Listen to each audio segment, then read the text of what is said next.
اسم مطہر میرے ساتھ مس ہوتا رہا ہے. تیرا عقیدہ اور ہے, میرا عقیدہ اور ہے. میرا عقیدہ یہ ہے جو سرکار کے قدموں میں آ جائے وہ جنت میں پہنچ جایا کرتا ہے.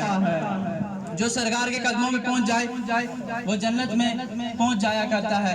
اگر ایک خشک تنا سرکار کی محبت میں روئے اسے مصطفیٰ جنت عطا فرما دیتے ہیں. اگر ہو حضور کا غلام, اگر ہو حضور کا غلام, حضور کا نوکر ہو, حضور کا کلمہ پڑھنے والا ہو, مصطفیٰ کا امتی ہو, کیسے سرکار یہ چاہتے ہیں کہ وہ دوزخ میں چلا جائے؟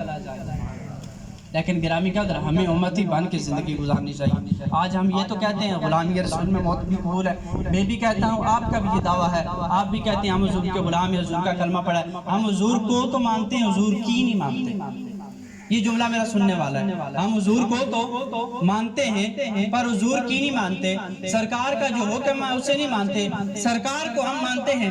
نماز کا ہمیں حکم ہے. سرکار دو عالم صلی اللہ علیہ وسلم نے فرمایا قرۃ عینی فی الصلاۃ, نماز میری آنکھوں کی ٹھنڈک ہے. وہ دن میں 5 مرتبہ جو پڑھتا ہے وہ 5 مرتبہ کریم آقا علیہ السلام کی آنکھوں تک ٹھنڈک پہنچاتا ہے. اور جو نہیں پڑھتا وہ خود سوچ لے, جو پڑھتا ہے اس کی طرف سے ٹھنڈک پہنچتی ہے, جو نہیں پڑھتا اسے خود سوچنا چاہیے. اور میں آج اس مجمع میں اکثر میں اپنے جلسے میں, جلوس میں, درس میں, دروس میں یہ کہا کرتا ہوں کہ یار سب سے بڑی دعا نماز ہے. سب سے بڑی دعا نماز ہے. آپ 5 وقت جب نماز میں ربی جعلی پڑھتے ہیں نا تو آپ اپنے مرنے والوں کے لیے ضرور دعا کرتے ہیں. سب سے پہلی دعا یہ ہے نماز کے پابند بنے. اور نماز کی جب آپ پابندی کریں گے آپ کے گھروں میں آپ برکتیں دیکھیے گا کہ رب ذوالجلال آپ کے تھوڑے رزق میں بھی کتنی برکتیں ڈال دیتا ہے. وآخر دعوانا ان الحمدللہ رب العالمین.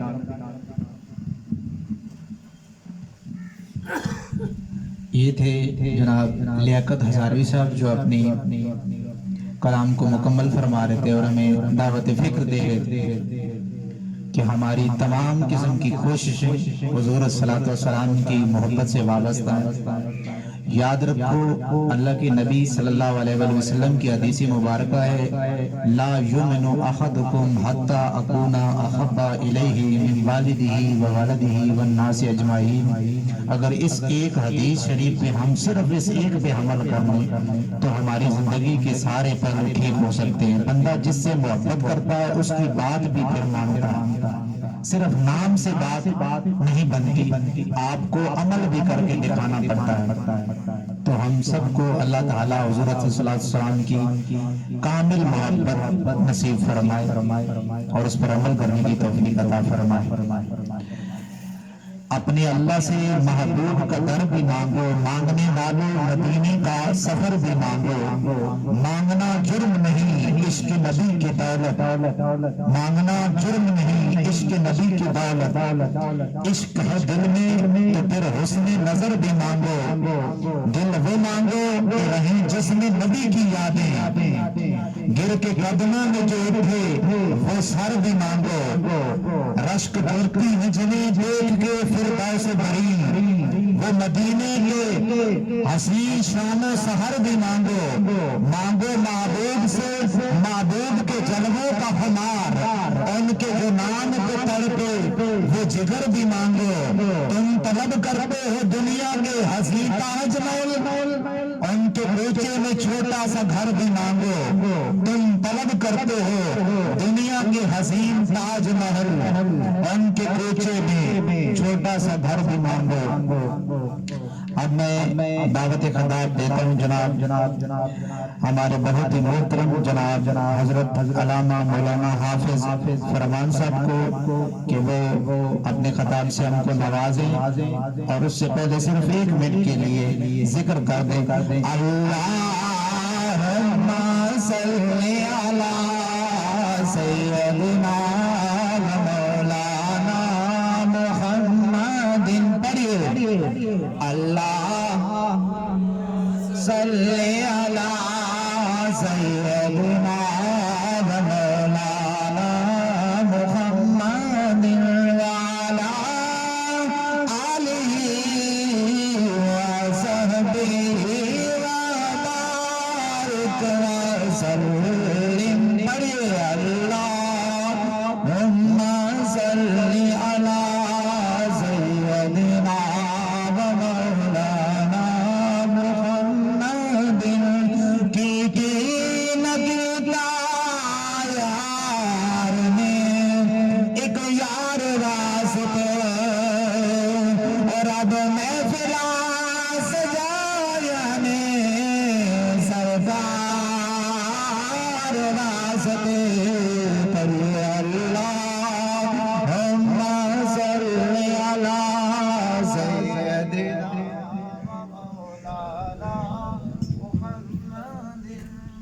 نعرہ تکبیر، نعرہ رسالت، نعرہ حیدری، جشن عید میلاد النبی، علماء اہل سنت، نعرہ تکبیر، نعرہ رسالت، نعرہ حیدری، تاجدار ختم نبوت زندہ باد، تاجدار ختم نبوت زندہ باد، تاجدار ختم نبوت زندہ باد، سرکار کی آمد، مرحبا سرکار کی آمد، مرحبا سونے کی آمد، مرحبا مدنی کی آمد، مرحبا مکی کی آمد، مرحبا. علماء اہل سنت.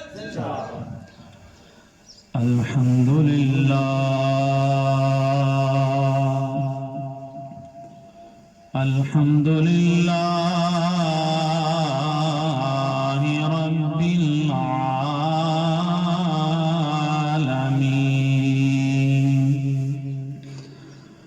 والعاقبۃ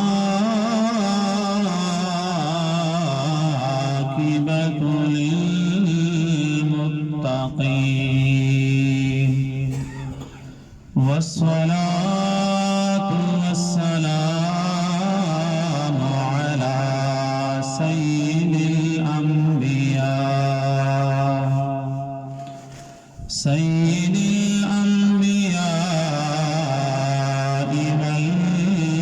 والمرسلين.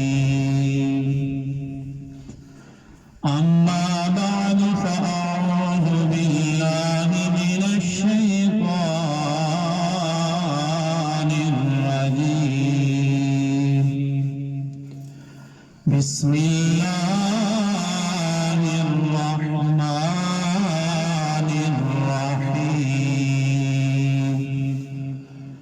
وقضى ربك ألا تعبدوا إلا إياه وبالوالدين إحسانا. آمنت بالله صدق الله العظيم وصدق رسوله النبي الكريم الأمين. قال الله تعالى في شأن حبيبه مخبرا وآمرا إن الله وملائكته يصلون على النبي يا أيها الذين آمنوا صلوا عليه وسلموا تسليما. اللهم صل على سيدنا ومولانا محمد وعلى آل سيدنا ومولانا محمد وبارك وسلم وصل عليه. کوئی گل باقی رہے گا نہ چمن رہ جائے گا.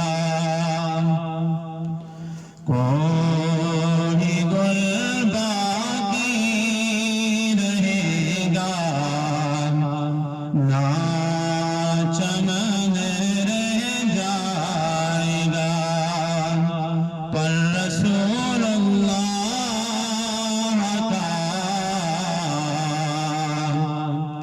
دین حسن رہ جائے گا. پر رسول اللہ کا دین حسن رہ جائے گا. کوئی گل باقی رہے گا نہ چمن رہ جائے گا. نام شاہانے جہاں مٹ جائیں گے لیکن یہاں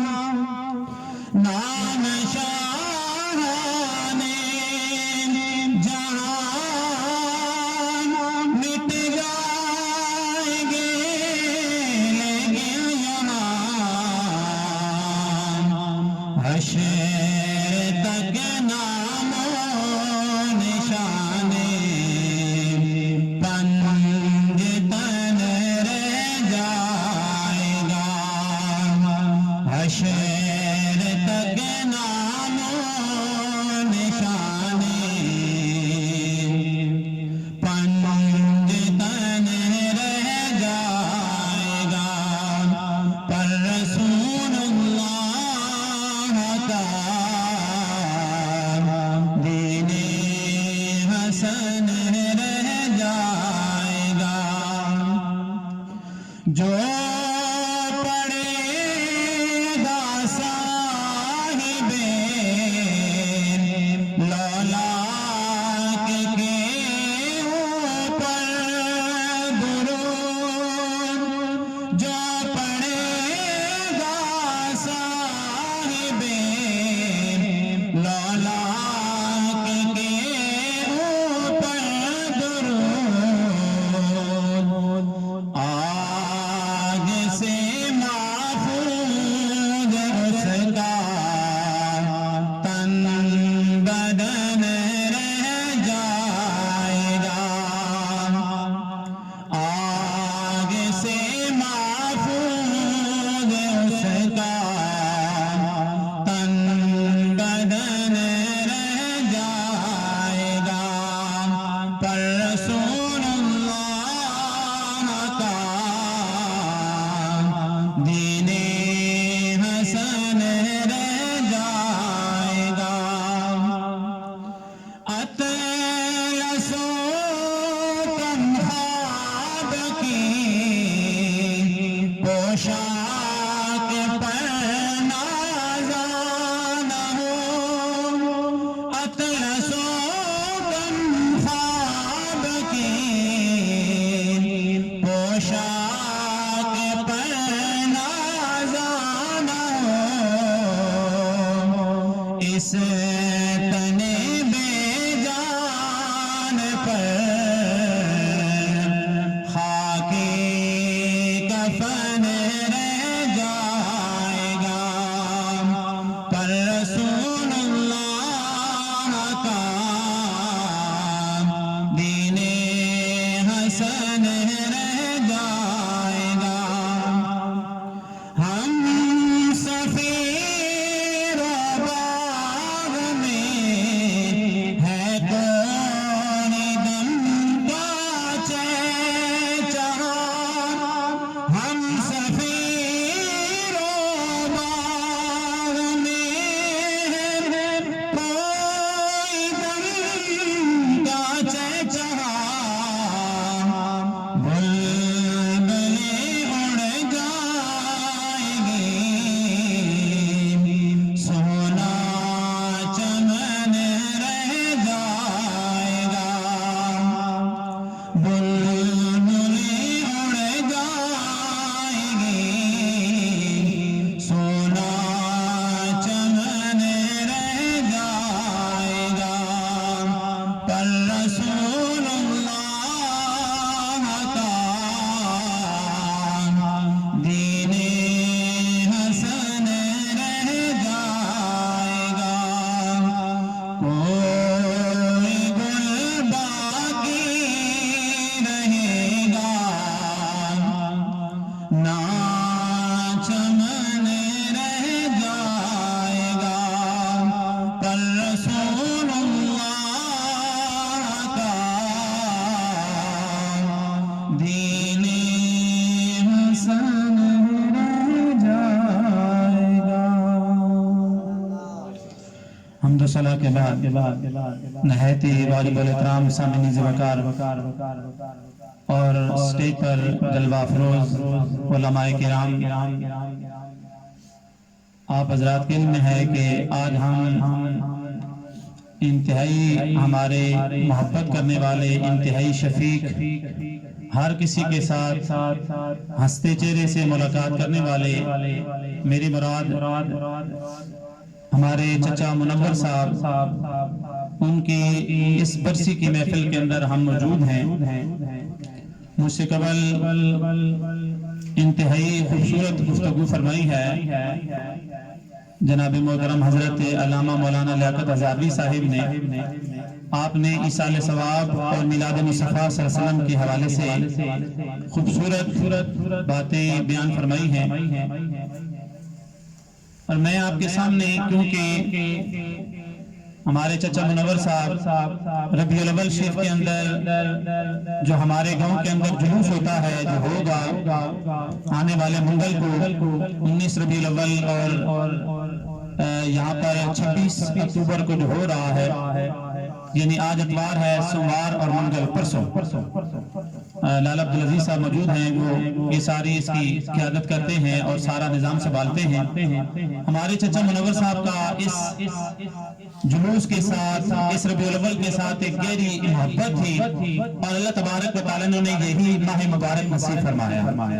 یہ خوش نصیبی کی ان کی علامت ہے، دن بھی انہیں خوبصورت ملا اور ماہ مبارک بھی انہیں خوش نصیب ملا، اور ان کی برسی بھی اسی ماہ مبارک کے اندر ان کے جتنے بھی یہاں پر بھائی موجود ہیں، ان کے بیٹے موجود ہیں، انہوں نے اپنے اس گھر کے اندر اس ربیع الاول شریف کے اندر بھی ان کی برسی کا اہتمام کیا، کیونکہ اس مہینے کے ساتھ ان کی ایک خاص محبت تھی، اور یہ تیاریاں کرتے ہوئے وہ اس دار فانی سے انہوں نے کچھ کیا ہے۔ تو میں کچھ اس میلاد کے حوالے سے آخر میں عرض کروں گا، لیکن جو میرا عنوان ہے وہ یہ ہے کہ آج والدین کا ادب و احترام، اور والدین کے ادب و احترام کے ساتھ ساتھ جو ہم والدین ہیں، ہماری کتنی ذمہ داری ہے کہ ہم اپنی اولاد کی کتنی تربیت کریں۔ یہ دونوں چیزیں آپس میں لازم ملزوم ہیں، وہ میں آپ کے سامنے عرض کروں گا انتہائی مختصر وقت کے اندر، کیونکہ آپ کے علم ہے کہ یہاں گاؤں میں ایک فوتگی بھی ہو گئی ہے، ان کا جنازہ بھی ہونا ہے، اور جو استاد محترم موجود تھے ان کے اوپر بند والی مسجد میں وہاں پر میلاد کی محفل بھی ہے، اور جو فوتگی ہوئی ہے وہاں پر کل شریف کی بھی محفل ہے۔ تو یہ بہت ساری محفل ہیں، میلاد کے مہینے میں مصروفیات بہت ساری ہوتی ہیں، ہر بندے کی مصروفیات ہیں۔ اللہ کریم نے 15 پارے میں ارشاد فرمایا وَقَضَىٰ رَبُّكَ أَلَّا تَعْبُدُوا إِلَّا إِيَّاهُ وَبِالْوَالِدَيْنِ إِحْسَانًا۔ آپ کے رب نے یہ فیصلہ کر دیا ہے، آپ کے رب نے آپ کو یہ حکم دیا ہے اللہ تَعْبُدُوا إِلَّا إِيَّاهُ، کہ صرف اور صرف اسی کی عبادت کرو، اور اپنی عبادت کے فوراً بعد فرمایا وَبِالْوَالِدَيْنِ إِحْسَانًا، اپنے والدین کے ساتھ احسان کرو، اپنے والدین کے ساتھ حسن سلوک سے پیش آؤ، اپنے والدین کے ساتھ اچھا برتاؤ کرو۔ احسان کی تعریف بہت سارے مفسرین نے اپنے حوالے سے لکھی ہے، لیکن احسان کا معنی یہ ہے کہ اگر آپ اسے سمجھنا چاہیں، اگر کوئی آپ کے ساتھ جو سختی سے پیش آئے، آپ کے ساتھ نیکی نہ بھی کرے اور آپ اس کے ساتھ نیکی کریں، تو گویا آپ اس کے ساتھ احسان کر رہے ہیں۔ اگر والدین وہ اپنی اولاد کے حوالے سے اگر ان کے اچھی طرح سے وہ پورے نہ کر رہے ہوں، پھر بھی والدین کی اولاد کی یہ ذمہ داری ہے کہ اپنے والدین کے ساتھ احسان سے پیش آئے۔ احسان کے حوالے سے اللہ تبارک و تعالیٰ نے فرمایا وَاللَّهُ يُحِبُّ الْمُحْسِنِينَ، اللہ تعالیٰ احسان کرنے والوں کو جو احسان کرتے ہیں اللہ تبارک و تعالیٰ نے بہت زیادہ پسند فرماتا ہے۔ تو فرمایا والدین کے ساتھ احسان کرو، والدین کے ساتھ اس میں سلوک سے پیش آؤ، والدین کے ساتھ اچھا برتاؤ کرو۔ یہ والدین کا ادب و احترام یہ اللہ تبارک و تعالیٰ کی ذات نے دیا ہے، اور میں کہتا ہوں سارے احسان آپ ختم کر دیں۔ صرف ایک موٹی سی بات آپ کے سامنے عرض کروں گا، اگر آپ کسی ایسے علاقے کے اندر چلے جائیں جہاں آپ کو کوئی پہچانتا نہ ہو، آپ کے باپ کو بھی نہ پہچانتا ہو، آپ کے دادا کو بھی نہ پہچانتا ہو، آپ جا کر اگر کوئی اس سے پوچھے کہ تمہارے باپ کا نام کیا ہے، وہ کہے میرا کوئی باپ نہیں ہے، اگر وہ کہے میرا کوئی باپ نہیں ہے، لوگ اسے وہاں سے پتھر مار کر، لوگ اسے ڈنڈے مار کر وہاں سے نکال دیں گے کہ یہ اسے اپنے باپ کو نہیں پتا ہے، اسے اپنے باپ کو نہیں پتا ہے۔ تو باپ کا باپ ہونا، آپ ہمارے ناموں کے ساتھ ہمارے باپوں کے نام شامل ہونا، یہ ہمارے لیے سب سے بڑا احسان ہے۔ ان کی وجہ سے ہماری عزتیں ہیں، انہی کی وجہ سے ہمارا فخر ہے، انہی کی وجہ سے اللہ کریم نے ہمیں دنیا کے اندر مقام و مرتبہ عطا کیا ہوا ہے کہ صرف ہمارے نام کے ساتھ والدین کا نام جڑا ہے۔ اللہ کریم جہاں بھی جائیں اللہ تبارک و تعالیٰ میں عزت عطا فرماتا ہے۔ ہم سر اٹھا کر سر اونچا کر کے یہ کہتے ہیں میں فلاں کا بیٹا ہوں، میں فلاں کا بیٹا ہوں، میرے دادی کا نام یہ ہے، میرے تو سامعین جی وقار کہ ہمارے نام کے ساتھ والدین کا نام جڑنا ہی یہ والدین کا سب سے بڑا احسان ہے. اس سے بڑھ کر آپ آگے چلیں. اللہ تبارک و تعالیٰ نے یہ واضح طور پر فرمایا کہ والدین کے ساتھ احسان کرو. اگر وہ دونوں یا میں سے کوئی ایک بڑھاپے کی عمر کو پہنچائے فلا تقل لهما اف، ان کے سامنے اف تک نہ کہو. ولا تنہرهما، اور ان دونوں کو جھڑکنا بھی نہیں ہے. آج ہم خود غور کریں، ہمارے معاشرے کے اندر والدین طرح طرح کی شکایتیں لے کر آ کر اگر کسی سے بات نہ کریں، امام مسجد کے پاس آ کر امام مسجد کو بہت بڑا رازدان ہونا چاہیے کہ جو باپ اپنی بیوی سے باتیں نہیں کر سکتا، اپنے بھائی سے باتیں نہیں کر سکتا، وہ امام کے پاس آ کر اسے ڈسکس کرتا ہے اپنے بچوں کے حوالے سے، اپنی بچیوں کے حوالے سے. تو آ کر جو ہمیں شکایتیں موصول ہوتی ہیں کہ ہماری اولاد ہماری بات نہیں مانتی ہے، ہم اسے کہتے ہیں کہ یہ بیٹا یہ تمہارے فائدے کے لیے ہے، اولاد ہماری بات نہیں مانتی ہے. تو اس میں صرف یہ نہیں ہے اولاد والدین کا اس میں کوئی قصور نہیں ہے، اس میں والدین کا بھی قصور ہوتا ہے. والدین اگر اچھی تربیت کریں تو بچے ان کی کسی بھی بات کو ٹالتے نہیں ہیں. ہم بچوں کی اچھی تربیت نہیں کرتے ہیں، اور پھر یہ والدین کی خدمت یہ ایک ایسا عمل ہے کہ اگر آپ دنیا میں اپنے والدین کے ساتھ احسان کریں گے، والدین کے حقوق کا خیال کریں گے، آٹومیٹک آپ کی اولاد اس سے بڑھ کر آپ کا خیال کرے گی. اگر آپ ان کا خیال نہیں کریں گے، حضرت مولانا روم رحمۃ اللہ علیہ نے مثنوی شریف کے اندر جو آپ کی اشعار پر مشتمل کتاب ہے، فارسی کے اندر ہے، آپ نے اس میں ایک واقعہ لکھا ہے کہ ایک دفعہ ایک نوجوان لڑکا اس نے شادی کے بعد اللہ نے اسے بیٹا عطا کیا. اس کا والد بوڑھا ہو گیا، والدین رات کو پھانسی کرتا ہے. اس کی بیوی نے کہا کہ رات اس تیرے باپ کی وجہ سے ہماری نیند خراب ہوتی ہے، اسے جا کر کہیں دور چھوڑو. آج جو یورپ اور امریکہ اور دوسرے ممالک جو ہمیں یہ درس دیتے ہیں کہ آج فادر ڈے مناؤ، آج مدر ڈے مناؤ، جا کر ان کے ملکوں کی حالت دیکھیں. انہوں نے باقاعدہ اولڈ ہاؤس بنائے ہوئے ہیں جہاں پر بوڑھے اور بوڑھیاں اپنی آخری زندگی کے ایام گزارتے ہیں.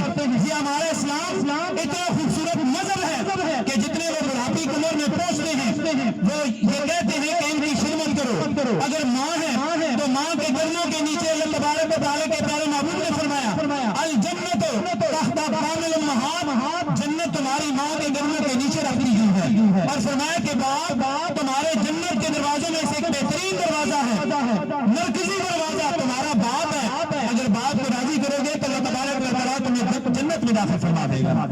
سمجھنی کی وقار حضرت مولانا روم رحمۃ اللہ علیہ نے لکھا، عورت نے اپنے شوہر کو کہا کہ تمہارے باپ یہ رات کو پھانسی کرتا ہے، بوڑھا ہو گیا ہے، نہ اسے خود نیند آتی ہے، نہ ہمیں سونے دیتا ہے چین سے، اسے جا کر کہیں دور چھوڑو. اب وہ نوجوان اس کے ساتھ اس کا بیٹا بھی 4-5 سال کا بیٹا چلنے والا، وہ اسے ساتھ لیتا ہے، ایک کمبل لیتا ہے، جا کر جنگل میں چھوڑنے کے لیے. جب جنگل میں پہنچتا ہے باپ کو کہتا ہے کہ میرے گھر کا مسئلہ ہے، میری بیوی کہتی ہے کہ تمہارے باپ کی وجہ سے مجھے نیند نہیں آتی ہے، میں آپ کو یہاں پر چھوڑ کر جا رہا ہوں، آپ کی جو بھی ضرورت ہوگی وہ میں پوری کروں گا. یہ آپ کے لیے کمبل میں لایا ہوں. دیکھا کہ وہ اس کا بیٹا جو 5 سال کا بیٹا ہے، اس نے اس کمبل کے بوجھ سے کرنا شروع کر دیا. تو باپ نے کہا کہ اے میرے بیٹے، اے میرے لخت جگر، یہ تو کیوں اس کے گھر ٹکڑے کر رہا ہے؟ میں تجھے اس سے نیا خوبصورت کمبل لے کر دوں گا. اس آگے سے اس چھوٹے سے معصوم بیٹے نے کہا کہ اے میرے والد گرامی، آج اپنے آپ باپ کو، میرے دادا کو یہاں پر چھوڑ کے جا رہے ہیں. کل جب آپ اس کی عمر میں پہنچے گے، یہ آدھا کمل میں اپنے لیے نہیں لے رہا، یہ آدھا کمل میں آپ کے لیے لے رہا ہوں. جب آپ بڑھاپے کی عمر پر پہنچ جائیں گے، جب میری شادی ہو جائے گی، میری بیوی کہے گی تو اس وقت میں بھی آپ کو یہاں پر چھوڑ کر مکمل تو میں آپ کے یاد عطا کر رکھ رہا ہوں. تو سامعین وقار یہ غور سے سننے والی بات تھی کہ جب آج ہم اپنے والدین کے ساتھ احسان کریں گے، والدین کے حقوق کا خیال کریں گے، اللہ تبارک و تعالیٰ یقینی طور پر جب ہم بڑھاپے کی عمر میں پہنچیں گے، ہماری اولاد ہم سے بڑھ کر ہماری خیال کرے گی، ہم سے بڑھ کر وہ ہمارے حسن سلوک اور ہمارے ساتھ احسان کے ساتھ پیش آئے گی. سامعین وقار اسی طرح حضرت موسیٰ علیہ السلام اللہ سے ہم کلام ہوتے تھے. ایک دفعہ اللہ کی بارگاہ میں سوال کرنے لگے کہ رب العالمین میں تیرا پاک پیغمبر ہوں, تو مجھ سے کلام کرتا ہے, میری یہ تمنا ہے کہ جنت میں میرا ساتھی کون ہوگا, تو مجھے دنیا کے اندر بتا دے تاکہ میں اسے جا کر ملاقات کر لوں اور اسے جا کر خوشخبری سنا دوں. برادران اسلام, اللہ تبارک و تعالیٰ سے فرمایا کہ بصرہ کے بازار کے اندر ایک شخص رہنے والا, وہ تمہارا جنت میں ساتھی ہوگا. اختصار کے ساتھ عرض کر رہا ہوں, حضرت موسیٰ علیہ السلام سفر کر کے اس کے پاس پہنچتے ہیں, جا کر پوچھا تو پتہ چلا کہ وہ تو کسائی ہے, گوشت کا کام کرتا ہے, گوشت بیچنے والا ہے. حضرت موسیٰ علیہ السلام کو وہ پہچانتا نہیں ہے, یہ اللہ کے پیغمبر ہیں, یہ کلیم اللہ ہے. حضرت موسیٰ علیہ السلام سارا دن اس کے پاس بیٹھے رہے, دیکھتے رہے کہ جو گوشت سب سے نرم ہوتا وہ اسے سائڈ پر رکھ دیتا. جب شام کا وقت ہوا وہ اپنی دکان بند کر کے جانے لگا. حضرت موسیٰ علیہ السلام اس کے ساتھ چل پڑتے ہیں, کہا کہ آج آپ مسافر, آپ میرے مہمان ہیں, آئے میرے گھر کے اندر, میں آپ کی خدمت کروں گا. حضرت موسیٰ علیہ السلام سے وہ جانتا نہیں تھا, نہ آپ نے اپنا تعارف کروایا. گھر میں پہنچتا ہے, سب سے پہلے گھر کے اندر داخل ہونے کے بعد دیکھا کہ ایک انتہائی ضعیف عورت اس کے پاس پہنچتا ہے, جا کر وہ گوشت تیار کر کے سب سے پہلے اس بری عورت کو کھلاتا ہے.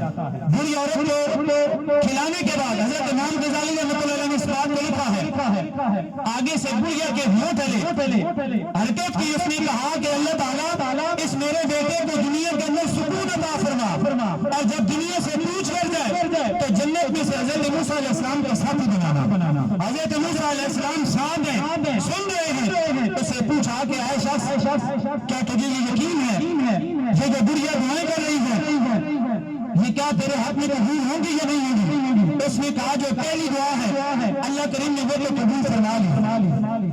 میں دنیا میں چھوٹا سا یہ کاروبار کرتا ہوں, اللہ نے مجھے اطمینان قلب عطا کیا ہوا ہے, سکون عطا کیا ہوا ہے, اور مجھے یہ یقین ہے کہ جب میں دنیا سے کچھ کروں گا اللہ تبارک و تعالیٰ وہاں پر جنت میں حضرت موسیٰ علیہ السلام کا مجھے ساتھی ضرور بنائے گا. یہ میری ماں ہے, یہ جو دعائیں دیتی ہے میرے ہاتھ میں قبول ہوتی ہے.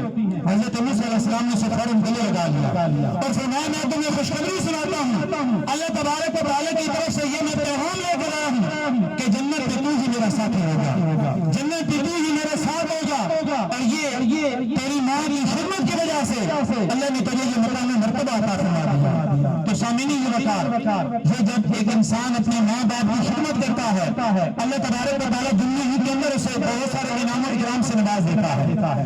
اور ایک اور محدثین فرماتے ہیں کہ جو بندہ دنیا کے اندر اپنے ماں باپ کی خدمت کرتا ہے اللہ تبارک و تعالیٰ سے مال و دولت کی فراوانی عطا فرماتا ہے. اس کے پاس رزق کی کمی نہیں ہوتی ہے جو اپنے ماں باپ کی خدمت کرتا ہے. اس وجہ سے ہمیں چاہیے جن کے والدین دنیا کے اندر موجود ہیں وہ اپنی بہت بڑی خوش نصیبی سمجھے, ان کی زیادہ سے زیادہ خدمت کریں. اور پھر ماں کی آخری حدیث مبارکہ کروں گا, اور اس کے بعد ایک اور حدیث کی جو اولاد کے حقوق کے حوالے سے وہ عرض کروں گا.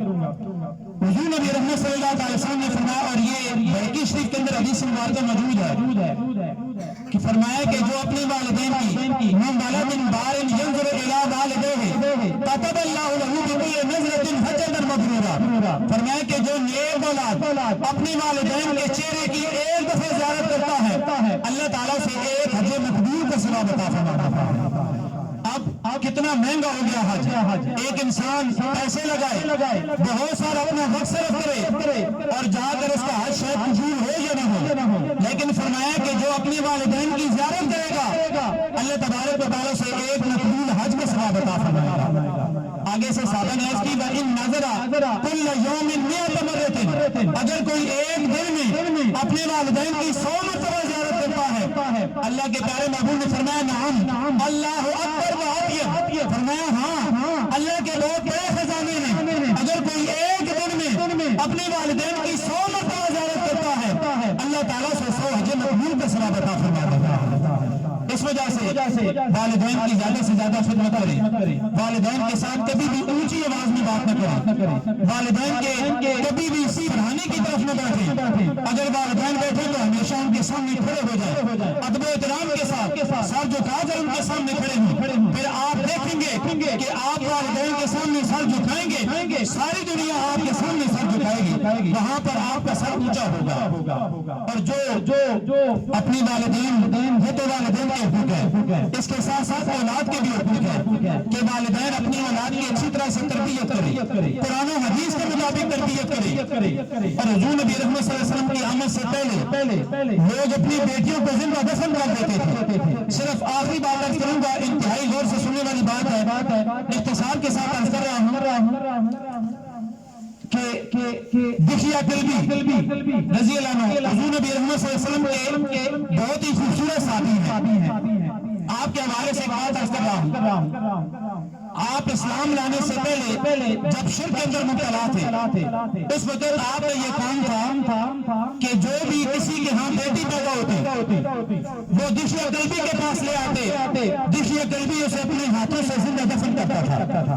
اور حضرت دشیا قلبی رضی اللہ عنہ آپ اتنے خوبصورت صحابی تھے کہ حضرت جبریل علیہ السلام اکثر ان کے شکل میں، ان کی شکل و شباب کے اندر وہ حضور نبی رحمت صلی اللہ علیہ وسلم کے پاس وہی لے کر آتے تھے۔ جب انسانی شکل میں آنا ہوتا تو دشیا قلبی کی شکل میں اللہ کے رسول کی بارگاہ میں تشریف لاتے۔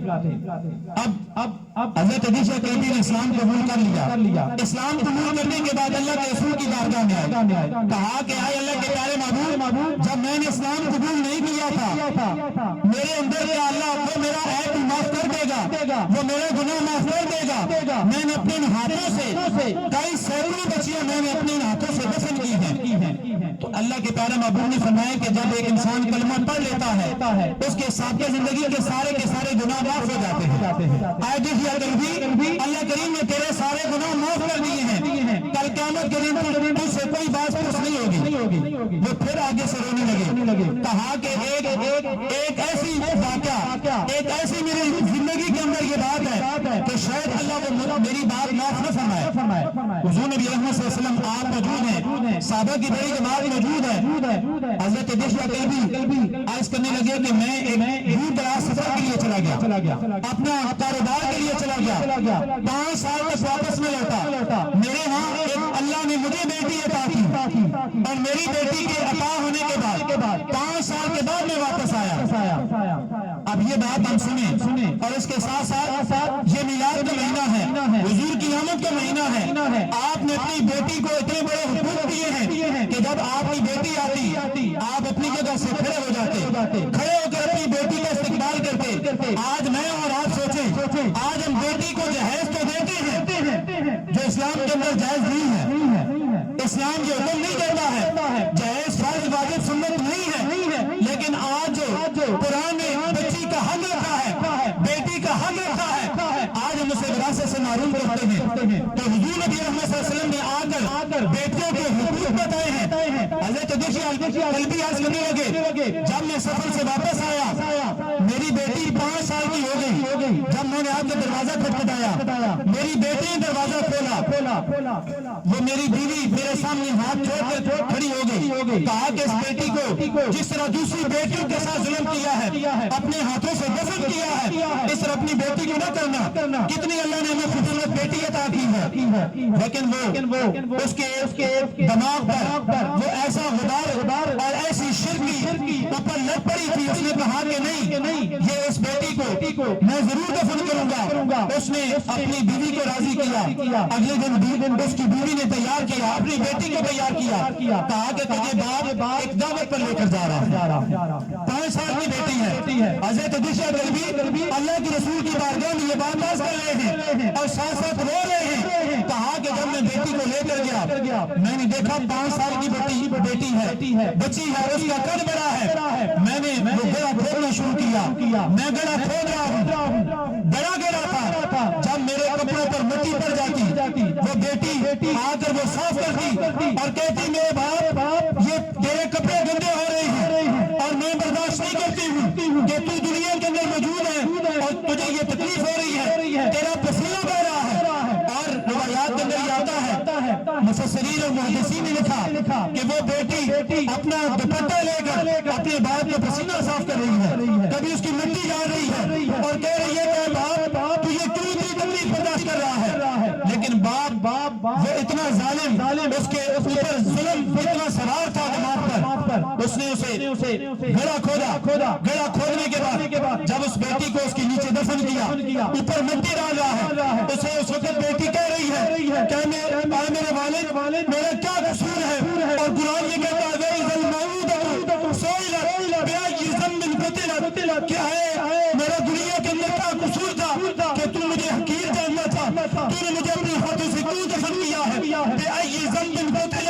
کس گناہ کی وجہ سے تو مجھے آج قتل کر رہا ہے۔ آج ہمارا معاشرہ بھی وہی 1450 صدیوں پہلے، آج ہمارے یہاں بھی بیٹیاں 3-4 پیدا ہو جائیں، آج ہم حضور کا نام لیتے ہیں، حضور کی سیرت پڑھتے ہیں، آپ تو بیٹی کو کھڑے ہو کر حضرت فاطمہ الزہرا کا استقبال کرتے ہیں، اپنی جگہ پر چادر بچھا کر اپنی بیٹی کو وہاں پر بٹھاتے ہیں، اور آج ہم اتنے گئے گزرے ہیں، ہم حضور کا بھی نام بناتے ہیں، لیکن اس کے ساتھ ساتھ ہمارا عمل کیسا ہے کہ اگر کسی کے ہاں 3-4 بیٹیاں پیدا ہو جائیں تو وہ آگے سے منہ بنا لیتا ہے، 5ویں بیٹی پیدا ہوئی ہے اس عورت کو کوسنا شروع کر دیتا ہے، عورت کو لعن طار کرنا شروع کر دیتا ہے۔ آج ہم کس دور کے ترجیح رہے ہیں؟ اللہ کے رسول نے تو آ کر بیٹی کے حق دیے ہیں اور فرمایا کہ جو 2 بیٹوں کی کفالت کرے گا کل وہ میرے ساتھ جنت میں اس طرح داخل ہوگا جس طرح یہ 2 انگلیاں آپس میں اکٹھی ہیں، اس طرح وہ اور میں جنت میں داخل ہوں گے۔ یہ اللہ کے رسول نے بیٹوں کے حوالے سے نہیں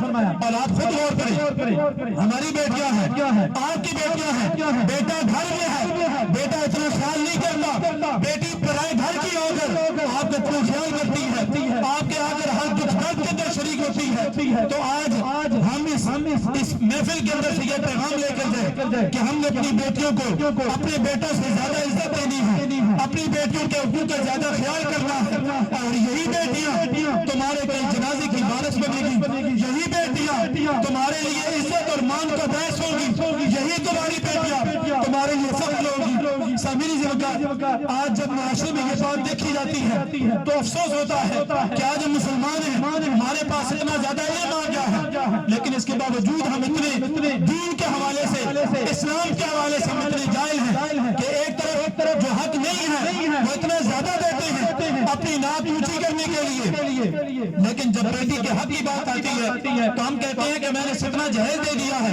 میں نے اتنا پڑھایا تھا۔ تو سامعین زمکات، اس محفل میں جو ہمارے چچا منور صاحب کی سال ثواب کی محفل ہے، برسی کی محفل ہے، یہ ان کا سالانہ ہے، اللہ تبارک و تعالیٰ ان کی قبر کے اوپر اپنی کروڑا رحمت کو نزول فرمائے، اور جتنی ٹوٹی پھوٹی باتیں ہوئی ہیں حضور کی آمد کے تذکرے ہوئے ہیں، اللہ تبارک و تعالیٰ اپنی بارگاہ علمیہ کے اندر شرف قبولیت عطا فرمائے، اور ان کی قبر کو جنت کے باغوں میں سے ایک باغ بنائے۔ جتنی بھی یہاں پر حاضرین مجلس ہیں، اللہ تبارک و تعالیٰ آپ تمام کی اس حاضری کو اپنی بارگاہ علم جزل کے اندر شرف قبولیت عطا فرمائے۔ وآخر دعوانا ان الحمدللہ رب العالمین۔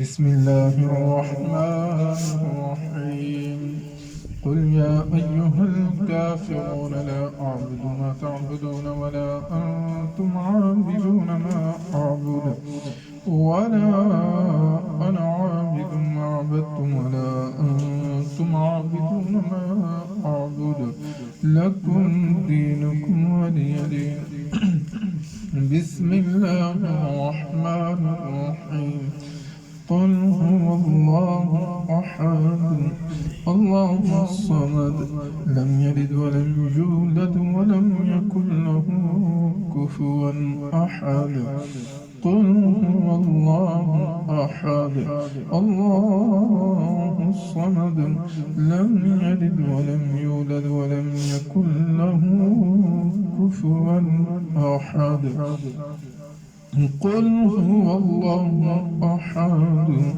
الله الصمد لم يلد ولم يولد ولم يكن له كفوا أحد